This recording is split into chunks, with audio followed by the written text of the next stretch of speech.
It's Reverend Jay Presto here. And, let's talk for a minute or two about energy vampires. Now, what energy vampires do is actually steal your chi, or your life force, your energy. Some people are in fact energy vampires and don't even realize it.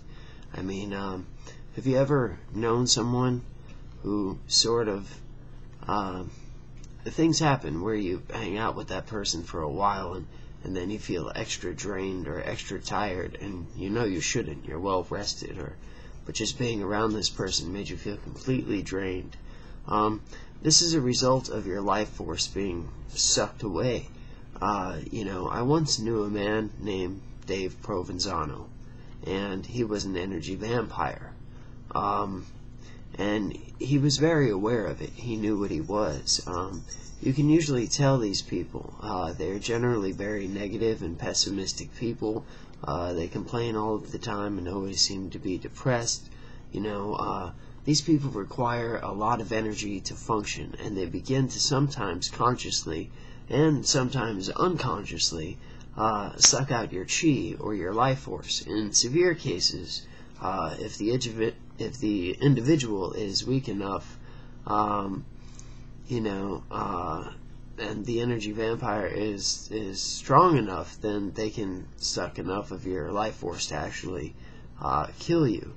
I mean, that is oftentimes why young people are inexplicably found dead in their beds. If a vampire is actually strong enough, it can leave its physical body and actually go out in the hunt for chi in the night. People are often attacked by these energy vampires out of body. I mean, that is what's happening with the old hag phenomenon, but I'll talk more about the old hag in a future video.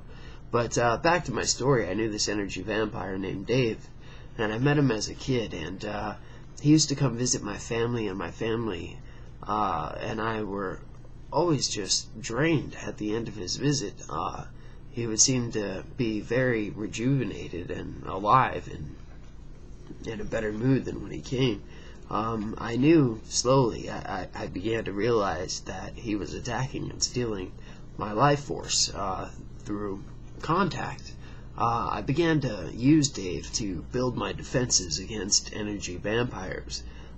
Just through, training, meditation, and religion, I was able to build up white walls and guard myself from Dave with positive energy and positive light. And Dave actually picked up on that, and he became very frustrated and angry with me. One day he actually physically attacked me in my own living room. The vampire had completely taken over, and felt that if he could not drain me mentally, it was provoked into a physical attack. And Dave came at me and he hit me.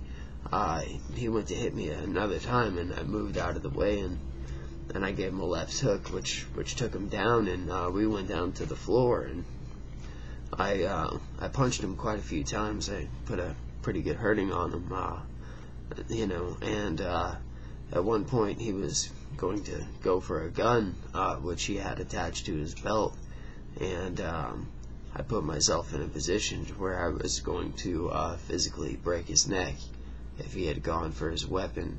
So he sort of gave up and whatnot, and I never really had any contact with him after that. I threw him out of my house.